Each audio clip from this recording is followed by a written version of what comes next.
Good day everyone, it's Ed Forduque from EMD Wheels, and today mag-release tayo ng Honda BR-V 1.5 VX and Premium Opal. So tara guys, check muna natin yung units.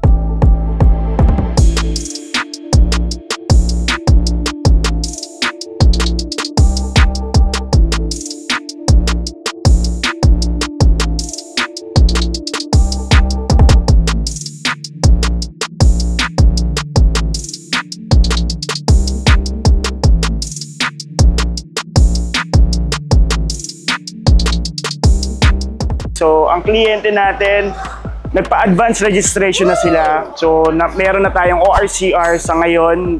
And then, to follow yung plaka natin. Kasi yung plaka natin, nagbagong series sila. So, hindi pa na-distribute sa mga LTO. So, sa ngayon, hinintay lang namin ma-distribute yung plaka. And then, after that, pwede na natin ibigay sa kliyente yung plaka. So, sa ngayon, ang maganda doon is nakarehistro na yung unit natin. So, pwede nang, or safe nang gamitin ng kliyente anywhere dito sa Pilipinas. So ngayon, check muna natin. So, syempre number 1 sa Honda BR-V VX, naka-Honda Sensing tayo, 1.5 liters, double overhead cam, and iVTEC yung mismong engine natin, tapos CVT transmission tayo. So maganda dito, may paddle shifter tayo, and then sa key fob natin, meron tayong tinatawag na remote engine start. So check natin tong front design ng unit. So LED na yung DRL, high beam, low beam natin, fog lights, tapos glossy black yung grills natin. So yan yung isa pang difference between the VX, S, and V, kasi sa mga V and S, matte black lang to. So chrome pa rin yung grills natin, tapos may silver tayong accent dito. So sa mga lower part na yan, even sa sides natin, naka silver din tayo. So 17 inches mags tayo, and then may ABS tayo, vehicle stability assist or yung traction control natin.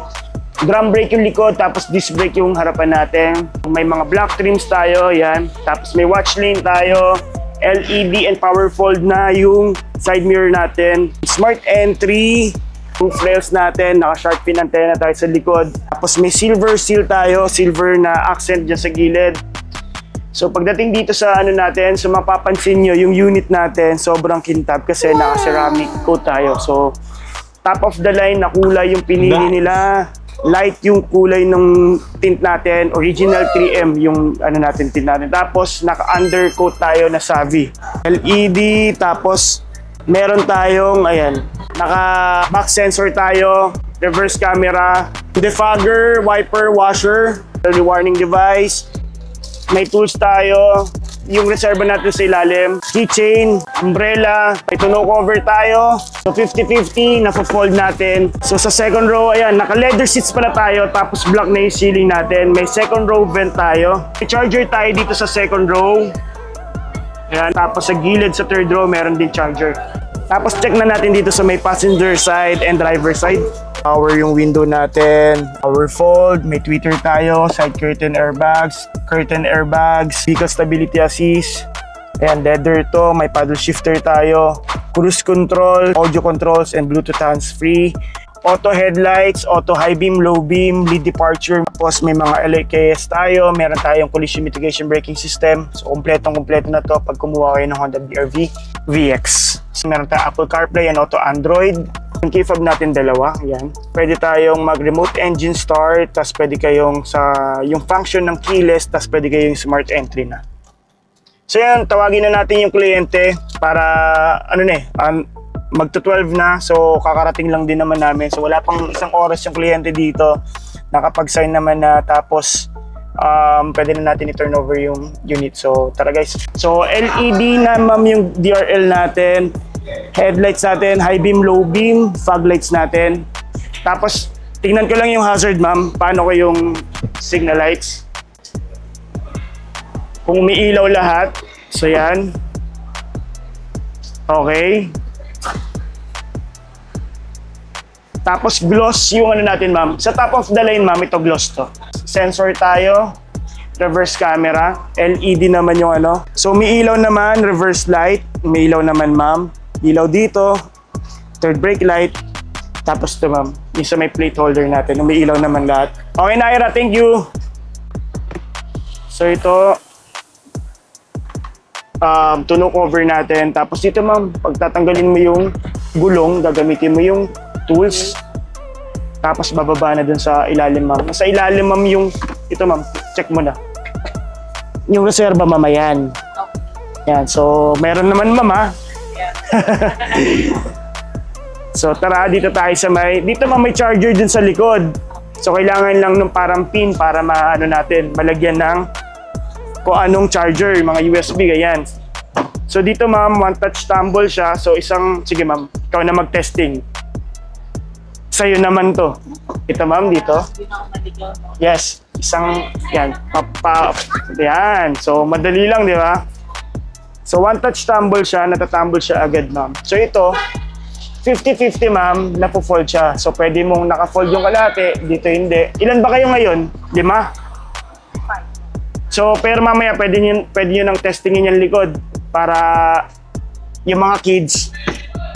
Yan ma'am, tulak mo muna, tapos yan, nare-recline to ma'am. Ganun din, paabante ulit. Tapos yan, para mas komportable yung upo sa likod. Tapos dito ma'am may yung second row vent natin. So yan, gumagana naman. Okay naman. Pwede mo siya ma'am i-fold. So para yan ma'am, halos flat na siya. Tapos namumove siya forward and backward. So tapos yun, nare-recline din siya. Then, yung sa seatbelt niya, sige ma'am, paabante ulit. Kung paano ma'am i-fold. Yan. Tapos yun ma'am, yung seatbelt sa gitna. Kakabit doon ma'am, meron siyang buckle doon. Tapos dito dalawa yung lock niya. So isa para dito, isa para doon. Then, testingin natin ma'am yung ilaw. So yan, gumagana naman yung ilaw. So okay na tayo dito ma'am. Check natin ma'am yung engine. Buksan ko lang yung engine. So ito ma'am, 1.5 liters, iVTEC, double overhead cam. Tapos naka-chain type na siya. Yung maintenance natin ma'am, nabanggit naman na ni Ira, yung first month natin, advisable na dito muna kayo sa Green Hills. First month or first 1,000, whichever comes first. So ibig sabihin, wala ka pang 1,000, mag-isang buwan ka na, pasok na yun agad dito. So kontakin nyo lang kami, and then after that, yung PMS na natin na next every 10,000 or 6 months, whichever comes first. Ngayon, kung gusto mo ma'am, kung decided naman kayong lagi magpaka sa maintain, meron tayong extended warranty kasi ang warranty nito ma'am is 3 years or 100,000, whichever comes first. And then meron tayong extended warranty up to 5 years, nasa around 13,000, 14,000 lang yun ma'am. Ang requirement nun, katulad ng warranty natin, dapat yung PMS mo na every 10,000 or 6 months, masunod mo. So pag medyo nag-lapse ka doon, hindi mo nagawa yun, may void yung warranty. At the same time, kung magpapakabit ka ng mga accessories sa labas, mabuvoid yung warranty natin. So, ang mga hindi kasama ma'am sa warranty natin, yung mga fluids, hindi yan kasama, mga consumables, gulong, even itong pintura ma'am, hindi siya kasama. Pero may warranty naman yung ceramic coating natin. May 1-year warranty yun.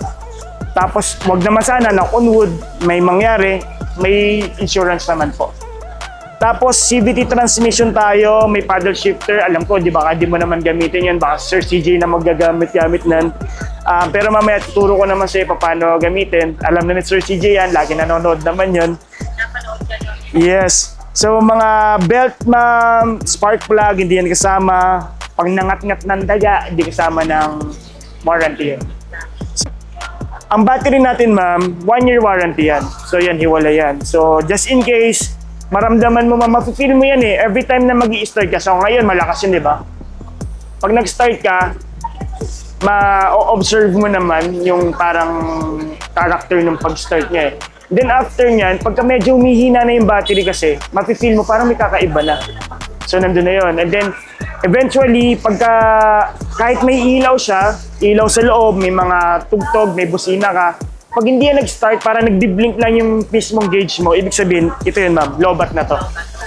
Kasi yan ma'am, may yung starter kasi ng kotse, meron siyang sariling voltahe. So hindi porket meron kang mga ilaw-ilaw na ganyan, is hindi siya lobat. So basta within 1 year ng unit natin, so sabay ng 1 year ng unit, naka-warranty naman siya. So just in case, pag may mga naiwanan kang ilaw-ilaw naman dyan, normally, ang mga kliyenteng nalolobat kasi ng ganito, yung mga ilaw sa loob, yung mga dome light, map light, naiiwanan ng mga 3 days, 4 days. So, pwede ka naman ano sa mga Motolite ganun para ma-start lang. Pero ito ma'am, ang dapat mo lang yes. Jump start mo, pwede mo nasa 150 lang yata ma'am. Ganun, jump start nila. Oo, wag ka sa hassle. Pero pagka normally mga ibang kliyente ganun lang ginagawa nila. Pag naiiwanan lang nila yung mga ano. So dito ma'am, check mo yung langis dito. Dapat maganda overnight. Tapos wag mo muna i-start. Tapos nandito ma'am, yung pinakamababang level, tapos mataas na level. So ngayon, pag i-check mo yung langis, pupunasan mo muna yan. Tapos tusok mo ulit, sangat ulit, makikita mo kung nasaan. So dapat in between siya dito sa dalawang linya na yan. Kasi ma'am, pagka naubusan ng langis, siyempre, pwede masira yung ano natin. Although may umiilaw naman dun sa dashboard pagka wala na sa level yung langis natin. Tapos dito ma'am, yung washer natin yung nag-i-sprinkle sa wiper. So dito meron tayo may mga solution na bibili naman online. Tapos pwede naman tubig lang. Pero maganda yung may mga solution ma'am kasi parang built-in daw, ganyan. hindi ma'am, dito yan sa radiator. Pero hindi mo kailangan lagyan yan ma'am. Dapat dito sa radiator natin yung coolant ng mismong Honda. Pero kunwari naubusan ka talaga. Tapos wala kang choice kundi mag-Wilkins lang. Pwede naman siya dadagdagan dito. Pero dito ka magkakarga ma'am. Yes ma'am, dito. Yan, coolant. So pag chinek mo dito ma'am, may kita mo ma'am yung linya, nandun sa bandang gitna. Yung bandang gitna, guhit, yun yung pinaka-maximum niya. Hindi mo pupunuin. Hanggang dun lang sa guhit na yun ma'am. Tapos minimum ma'am yun, yung pinakababa na guhit. So ayan, nakita mo ma'am? Kung nasaan yung coolant. Pag ilalagyan dyan, ang hirap ba? Kailangan ng embudo. Embudo ma'am, mas maganda. Kasi dito ma'am, may embudo talaga sila eh. So may mga nabibili naman, mumura lang naman. Pero pag ano ma'am, every time na nagpapa-maintenance ka naman dito sa Honda, chine-check naman nila yung level niya. Tsaka ito ma'am, hindi naman yan nauubos basta-basta. Oo. So ngayon, pag biniyahe mo yan, since di pa naman nababiyahe yung kotse, bababa pa yan ng konti. Tapos pagdating na first 1,000 na first month, sabihin sa inyo, ma'am, medyo kailangan natin top-upan. Baka yan lang yung babayaran. Bibili lang tayo ng mga 1 gallon or 1 liter. Kakargahan lang dyan. Tapos dito ma'am, ito ma'am, wag lang maubusan. Ito naman yung brake fluid natin. So yan, pagka naubusan naman yan, ibig sabihin may tagas. Kung bumaba siya ma'am, di mo na kailangan tapan. Kasi pagka nababawasan din yung brake pads natin, numinipis din yung brake pads, bumababa din yan ng onte. So basta nasa may minimum, ito yung minimum niya ma'am. Yan, so yan yung minimum niya, ito yung maximum. Basta nandyan lang naman siya. So pag kunwari nawalan naman ng busina, nawalan ng ilaw, dito ma'am, dito naman yung fuse box niya. So check mo lang dito. Baka mamaya dito may naputukan lang. So yan, pwede ka magpapalit. Pero pag hindi ka sure ma'am, kasa ka na lang. Or baka may kakilala ka, marunong magpalit ng fuse, pwede naman yun ma'am, di naman mabubuhid yung warranty mo. So yan, tapos may mga splash guard naman na to, ayun. So makikita mo dito sa ilalim, meron siyang parang plastic. So para hindi siya basta-basta mapapasukan ng tubig. Yung ilalim, ito ma'am. Yun yung pinaka-ilalim natin, may cover yun. Okay. So may cover siya, tapos ito meron din. Sa mga entry level, wala pong ganyan, tsaka splash guard. Nice. So dito ma'am, wala na talagang gagawin si sir. Wala ka nang gagawin, gagamitin mo na lang. Pag top of the line, almost complete naman na siya. So ngayon ma'am, pag nag-remote engine start tayo, for example, nag-park ka sa mga open areas, tapos syempre naka-leather, medyo mainit talaga yung cabin pagka nabilad sa araw. So yung remote engine start natin ma'am, pwede mong i-start yung kotse using the key fob. So para pag nag-start yung engine, mag-i-start na rin ma'am yung aircon natin para yung cabin talaga nagtubig, no? So kailangan make sure ma'am na naka-close lahat. Close yung door natin, close tong kahit even yung hood and yung trunk natin naka-close. So as long as umiilaw siya, kahit gaano kakalayo, nakikita mong umiilaw na ganyan, pwede mong ma-remote engine start yung unit. So first is, lock mo. Ito naman pala, sige. Try mo. Lock, tapos hold button. Hold mo yung hold button ma'am, 5 seconds. Tapos hintayin lang natin. Ayan, so nag-start na, di ba? So ngayon ma'am, maganda dyan, Safe naman siya, so hindi siya ma-open. Ngayon ma'am, since naka-smart entry tayo, ang smart entry kasi ma'am, within 1.5 meters or 3 feet, madedetect niya driver side, passenger side, or dito sa trunk natin. Basta nasa iyo yung kotse, hahawakan mo lang yun ma'am, ma-unlock mo. Sige ma'am, try mo ma'am. Hawakan nyo lang ma'am, pag kang pipindot, hawak lang. So yan, mabubuksan mo na. Diba? Social lock. Kaya din sa bag mo lang o nakaganyan. Ngayon ma'am, pag ilalak mo siya, pwede naman dito. Pwede mo siyang i-unlock dito, pwede mo rin siyang i-lock. Pwede, pero pag normally, pag nasanay ka na, nasa bag mo lang yan, pipindutin mo lang ito ma'am para i-lock. Sige ma'am, pindutin mo lang ma'am. Try natin. Kahit di ka na umawak ma'am, pipindutin mo lang. Kasi nandito yung sensor niya, nasa loob eh. So ngayon, pindutin mo lang siya ma'am. Tapos dito mo tetestingin. Pag medyo nag-aalangan ka kung nakalock mo or hindi. So dito, yan, nakalock na siya. So even dito sa likod ma'am, magagamit mo yan. Dito ma'am. Pipindot ka lang. Yan, malalak mo. So ang di siya gagana ma'am, dito sa may second row. Tapos, second row. Tapos ang gumagana lang siya dito sa likod. Tapos dalawa sa harap. Pero pag dito ma'am, kunwari yan, na-unlock mo na kasi. So ngayon, kailangan mo na naman siyang i-lock pag gano'n. Lock mo ulit dito. Ako, di ko malalock ma'am. Ito ma'am. Di ko siya malalock kasi malayo pa yung susi. Ngayon, pag medyo lumapit na yung susi, Wala din. na ano na. Ay, nakabukas pa yung likod? Ay, di pa nakalock ng mabuti. Ayan.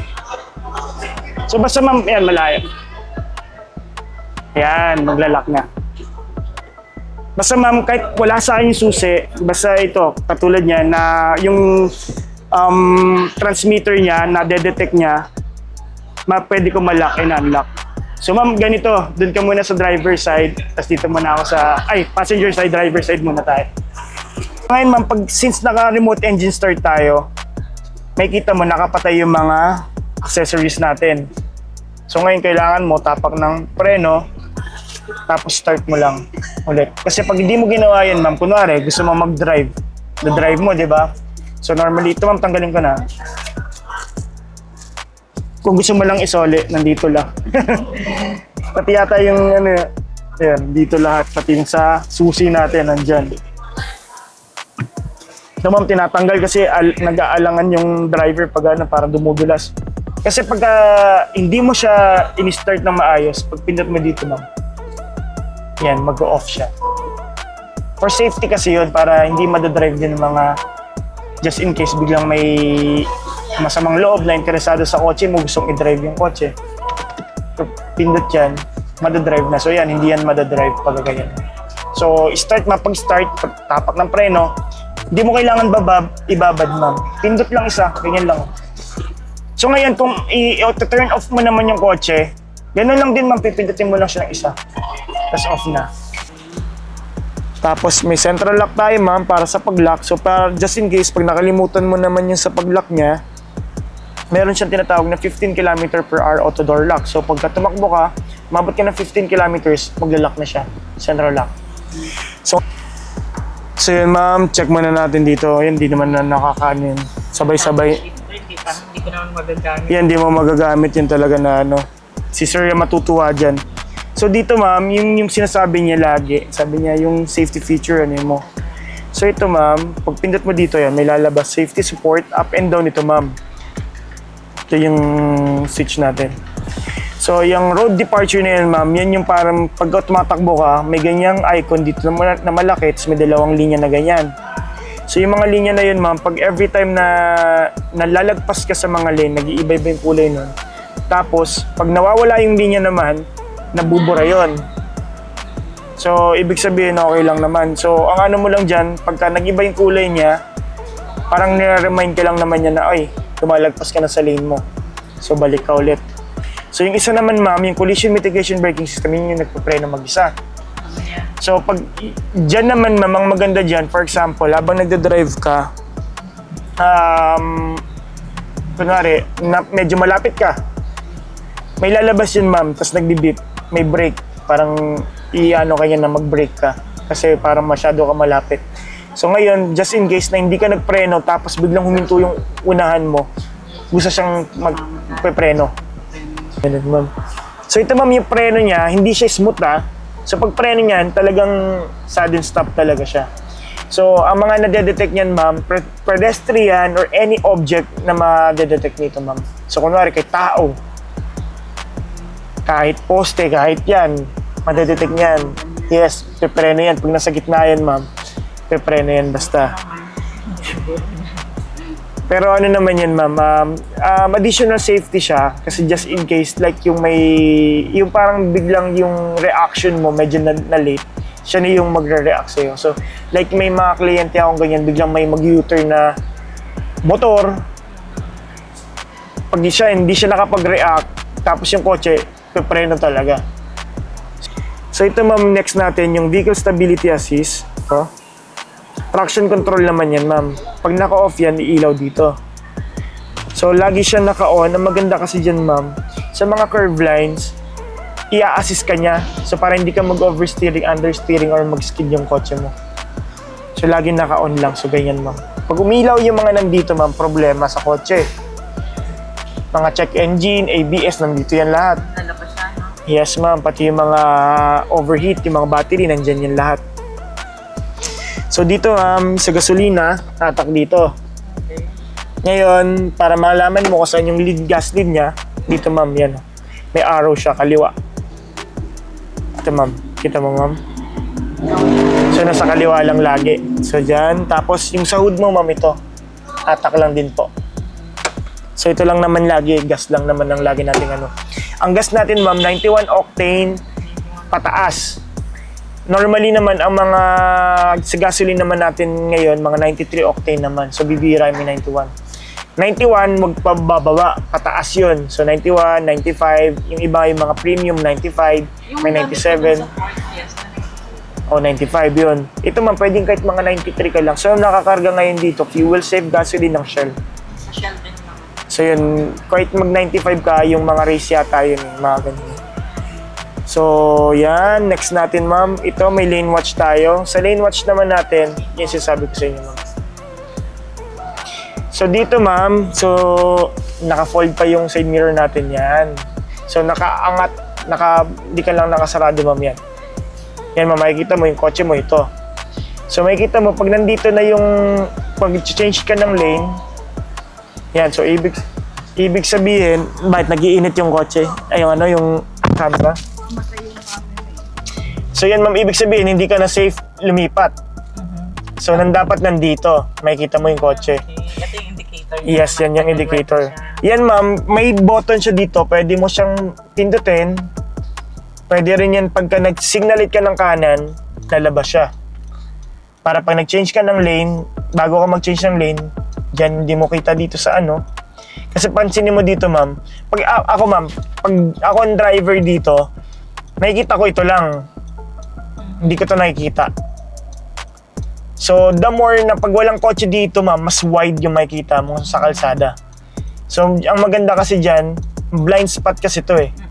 So, ikaw, makikita mo yan. Dito ma'am, hindi problema kasi konting galaw mo lang ng ulo mo, makikita mo na. So, ito blind spot kasi. Kaya siya ginawa yung ganyan ma'am. So, ngayon, pag lumipat ka na, bumalik ka na, mag-off naman siya. So ngayon, kung gusto mo lang i-monitor yung gilid mo, pwede mo siyang pindutin dito ma'am, sa dulo. Yan, lalabas siya. So ngayon ma'am, yung signal lights mo, gumagana naman. Tapos yung ilaw natin ma'am, may auto headlights tayo ma'am. Yung auto headlights, so ibig sabihin, every time na mag-i-start yung kotse mo, tas nasa ganyan ka ma'am, may mga bubong, naka-on lang. So ngayon, naka-on lang yung headlight mo ma'am. Teka lang, check natin.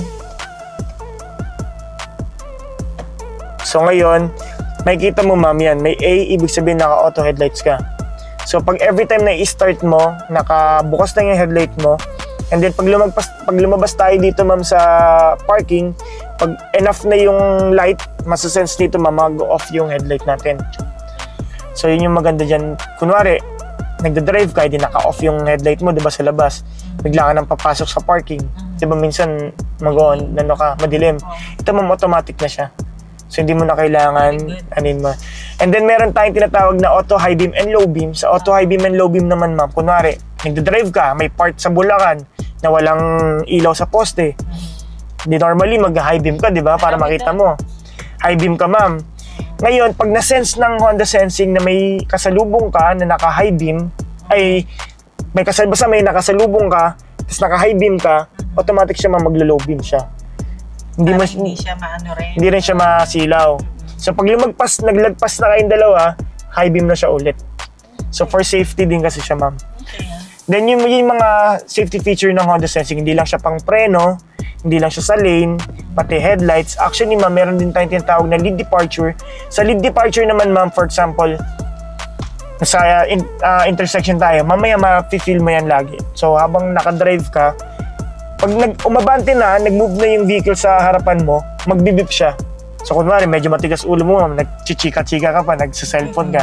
So hindi ka nakafocus sa pagdadrive, di ba? Magbibip siya, ma'am.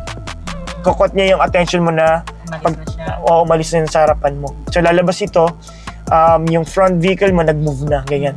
So hindi ko lang alam yung exact word kasi mabilis lang yung nagaan eh. So nagbibip lang siya. Tapos next mo, ma'am, ito, may paddle shifter nga tayo. So sa paddle shifter natin, ito pa, ma'am. Pansinin mo to, ma'am, nakabukas yung pintuan mo sa gilid. Itong eye na to, try mo, ma'am, saraduan. Ito, hindi yan problema, ma'am, yung eye, information yan, ma'am, na sinasabi niya na sa driver na yan, light yan, may mga nakabukas. Nawala na, ma'am. So ito, ma'am, huwag mong bubuksan, ma'am. Ako na, ma'am. So ngayon, kunwari, yung eye kasi, ma'am, information yon. For example, wala ka ng gasolina, iilaw yon. Nakabukas ka dito, iilaw na naman siya. Sa maganda pa kasi dyan, ma'am, every time na magbubukas ka ng pintuan, di ka na maghuhula kung saan yung nakabukas. So yan, kung katulad niya, nasa front siya. Pag nagbukas yung likod mo, sa likod, yan, ma'am, lilipat sa kaliwa. So malalaman mo na, hindi mo napapacheck kung sino yung nakasara na maayos. So yan, ma'am, kulang. Panay ka, ma'am, sa Ford Fiesta na pinto, yung mabigat, yung parang isang ganun mo lang, pag. Ito kasi, ma'am, parang ref, medyo kailangan mo ng konting, pwersa. Kasi pag, talaga, yung Fiesta kasi konting ganun mo lang, ang lakas ng sara, parang ang galit, ganun. So yan, naka-high beam siya. High beam, low beam niya yan, gumagana naman, ma'am. Ayun, may ilaw eh, nakikita mo, ma'am, sa guard. So okay naman, fog lights okay naman, may ilaw naman. Sa paddle shifter naman natin, ma'am, nakita mo indicator ito. So pag lumipat ka, may reverse camera ka, tapos may sensor din to, ma'am, di ba? So atras tayo.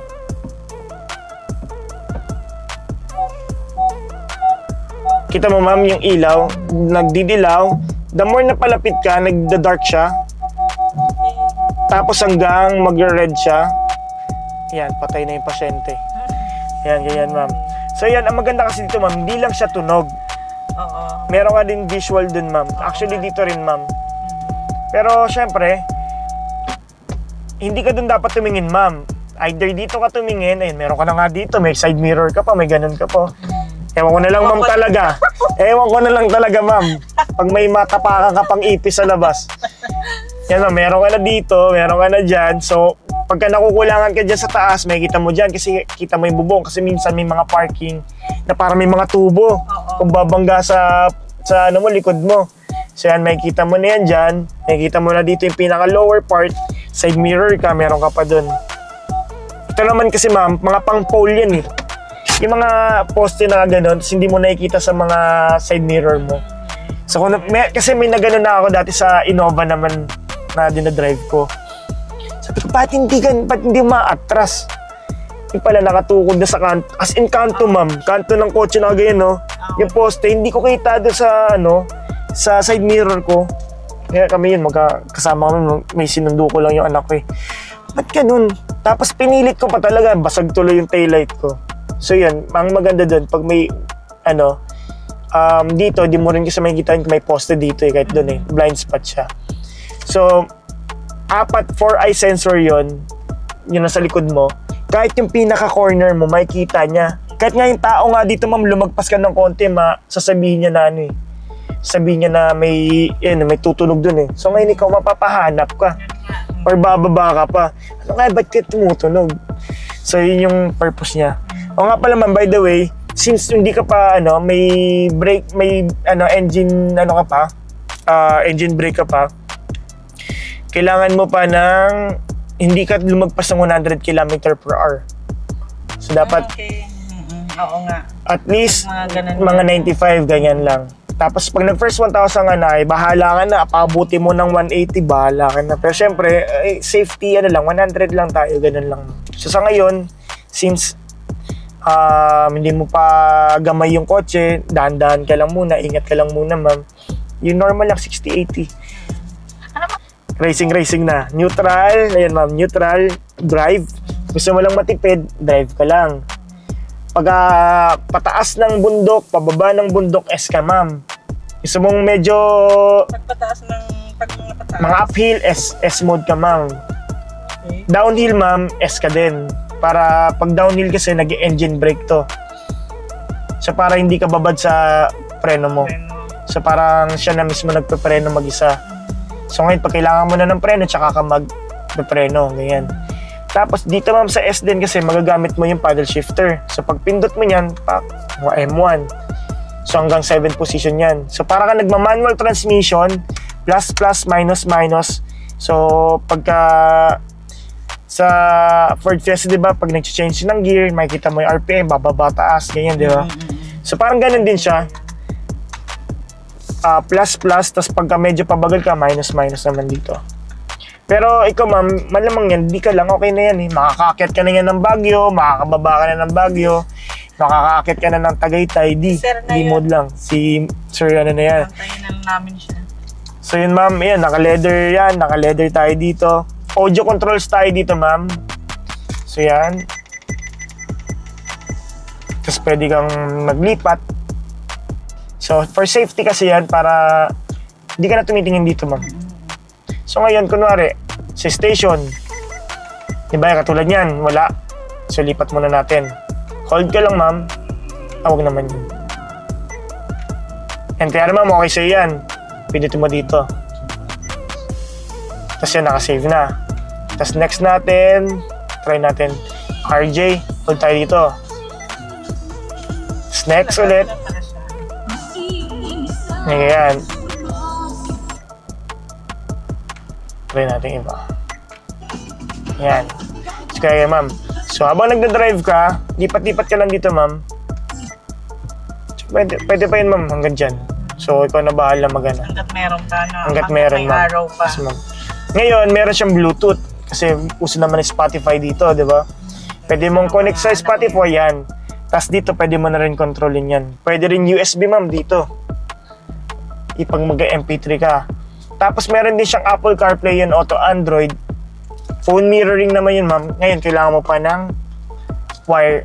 So yung charger mismo ng phone mo. Ngayon, may nabibili sa online ng mga dongle, ganyan. Yan, pwede yan dito. Tapos dito naman ma'am, pag naka-Bluetooth ka, pwede kang, yan, may Bluetooth hands-free tayo. Pwede kang sumagot ng phone. Pwede kang i-decline, mag-accept. Tapos yung Siri, pwede rin dito. Tapos dito ma'am, yung mga information natin, yan makikita mo. Yan, safety support. Yung oras, baguhin na natin. Anong oras sa sa'yo ma'am?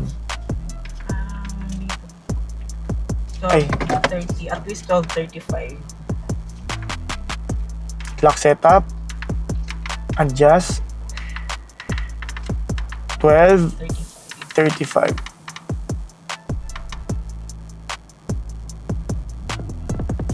36 na yan. Enter.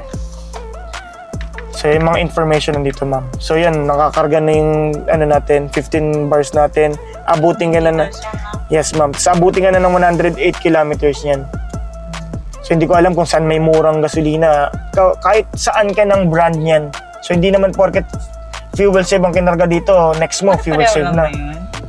Pare-pareho lang naman ma'am, basta unleaded. Huwag ka lang magdi-diesel talaga. Yung diesel iba na yun talaga. So yung next natin ma'am, ito adaptive cruise control. Yung adaptive cruise control natin ma'am, yan yung ano ma'am,